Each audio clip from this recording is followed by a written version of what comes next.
دوستوں ٹائم بہت کم ہے، ہمارے درمیان ایک اور شخصیت موجود ہے۔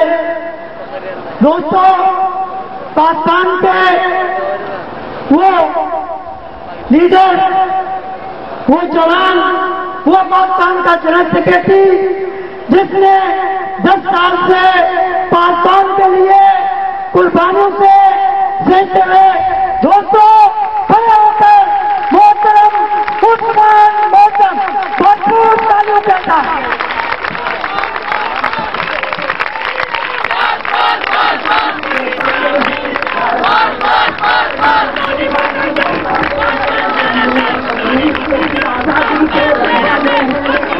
الشیطان الرجیم بسم اللہ الرحمن الرحیم رب اشرح لی صدری ویسر لی امری واحلل عقدۃ من لسانی یفقهوا قولی اما بعد قال اللہ تبارک و تعالی فی القرآن المجید والفرقان الحکیم وما لکم لا تقولون فی سبیل اللہ والمستضعفین من الرجال والنساء والبلدان الذين يقولون ربنا أخرجنا من هذه القرية الظالم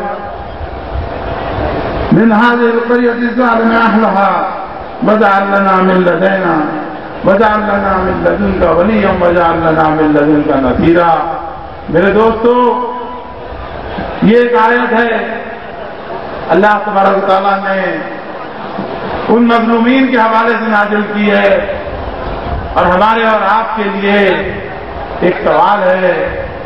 فرمایا کہ آخر کیا وجہ ہے کہ تم اللہ کی راہ میں ان بے بس مردوں، عورتوں اور بچوں کی خاطر نہ لڑو جو کمزور سمجھ کر دبا لیے گئے، اور وہ فریاد کرتے ہیں کہ اللہ ہم کو اس بستی سے نکال جہاں کے لوگ بہت ظالم ہیں، اور میرے رب ہمارا کوئی حامی اور مددگار پیدا کر دے۔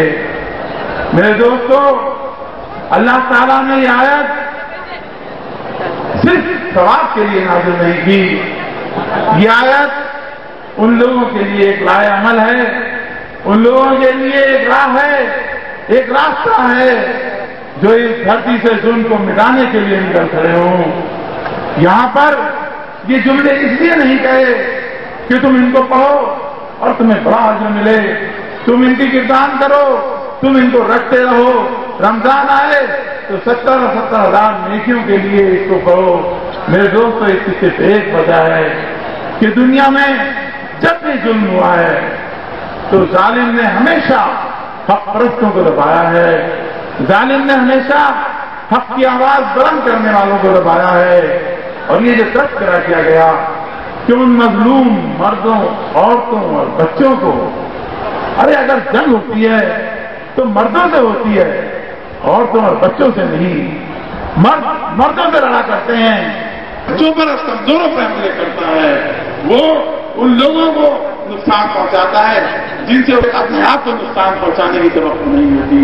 اور محمد بن قاسم، میرے دوست، محمد بن قاسم ایک روایتی کہانی نہیں ہے کہ ہم یہاں اس کا تذکرہ کریں، ہم بار بار اس کی کردان کریں اور اپنے ایمان کو تازہ رکھیں۔ یقیناً یہ بھی ضروری ہے، لیکن ہمارے سوچنے کے لیے ہے کہ محمد بن قاسم ایک علامت ہے، پاکستانی کی علامت ہے، ظلم کے خلاف اٹھ کھڑے ہونے کی علامت ہے۔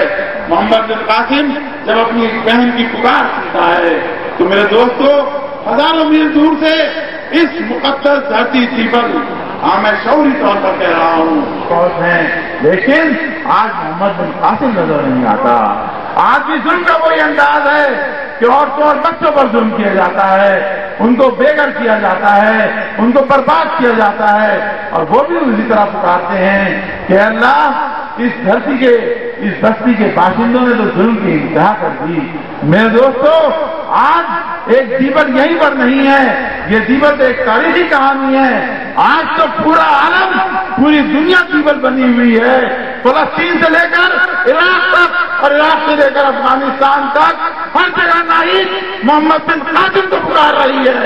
کہاں ہے محمد بن قاسم کہ وقت راجہ طاہر امریکہ کو لگام دے کہ اگر عراق میں مرد مر جاتے ہیں، عراق میں مرد شہید ہو جاتے ہیں، تو امریکہ کو پھر بھی خوف رہتا ہے کہ یہ عراقی بچے کل اس کے منہ میں لگام نہ ڈال دیں۔ تو عراقی بچوں کے لیے ادویات پر، میڈیسن پر 12 سال تک پابندی رہتی ہے۔ وہ چھوٹے چھوٹے معصوم اپنے ماں باپ کی گودوں میں بلکتے ہوئے مر جاتے ہیں۔ اور وقت کا راجہ داہر جو اس کا فرعون بنا ہوا ہے، ہاں فرعون کو خوف بھی تو اپنے بچوں سے تھا۔ کس سے خوف تھا فرعون کو؟ واقعات آپ نے بھی پڑھے ہیں، میں نے بھی پڑھے ہیں، میں بھی تاریخ جانتا ہوں، قرآن نے بھی تذکرہ کیا ہے کہ ہر فرعون کو اپنی قوم کے معصوم بچوں سے ڈر ہوتا ہے۔ وہ بچوں کی پیدائش پر پابندی لگاتا ہے، اسے خوف یہ ہوتا ہے کہ جوان مرد بن کر اٹھیں گے اور کل میری فرعونیت کو لگام دیں گے۔ اسے خوف ہوتا ہے، موت کا خوف اپنے آپ سے ڈرنے لگتا ہے۔ اور آج کا فرعون، آج کا امریکہ اور اس کے حواری، وہ بھی میرے دوستوں اپنی قوم سے ڈر رہے ہیں، وہ بھی اپنی امت سے ڈر رہے ہیں، وہ بھی اس بات سے ڈر رہے ہیں جو پورے عالم اسلام میں برپا ہے۔ کون نہیں جانتا کہ عالم اسلام کے یہ 4.5 ارب آبادی والے لوگ، یہ 45 ممالک، یہ دنیا کے مظلوموں کی اکثریت، یہ بلاخر ایک دن وقت فرعون کو لگام دے گی۔ میرے دوستو، وقت کم ہے، باتیں بہت سی ہیں، لیکن یاد رکھو، چاہے پاکستان ہو، عراق ہو، افغانستان ہو، فلسطین ہو، سوڈان ہو یا کوئی بھی ملک ہو، ہمارا اور آپ کا رشتہ، شفیق اللہ بھائی نعرے لگوا رہے تھے، ہمارا اور آپ کا رشتہ کیا ہے؟ ہمارا اور ان کا رشتہ کیا ہے؟ کیا ہے ہمارا اور آپ کا رشتہ؟ بتائیے کون سا رشتہ ہے ہمارے درمیان؟ یہ امت مسلمہ یہ جیسے خاکی کی مانند ہے، انسانی جسم کی مانند ہے کہ اگر انسانی جسم میں کسی جگہ کوئی سوئی بھی دکھتی ہے، پورا جسم اس کی تکلیف کو محسوس کرتا ہے۔ اور آج اگر افغانیوں پہ ظلم ہوا ہے، اگر عراقیوں پہ ظلم ہوا ہے، اگر 50 سال سے فلسطینیوں پر ظلم ہے، تو میرے دوستو ہم میں سے اکثر اس تکلیف کو محسوس کرتا ہے جو ہمارے بھائی ہم سے ہزاروں میل دور محسوس کرتے ہیں۔ محسوس کرتے ہوئے نہیں کرتے، سر کیا زبانیں نہیں ہے کیا کرتے ہو؟ تو پھر اس ظلم کے خلاف میرے دوستو اٹھنے کی تیاری بھی کرو کہ تمہاری بہن کل دیور سے پکار رہی تھی، آج فلسطین سے پکار رہی ہے، عراق سے پکار رہی ہے، افغانستان سے پکار رہی ہے، اور وقت کا راجہ داہر فرعون کی صورت میں تمہارے سامنے موجود ہے۔ بہت مضبوط ہے، تیاری کرنی ہے اس دھرتی سے، اس ملک سے اور اس دنیا سے ظلم کو مٹا کر اللہ کے بندوں پر اللہ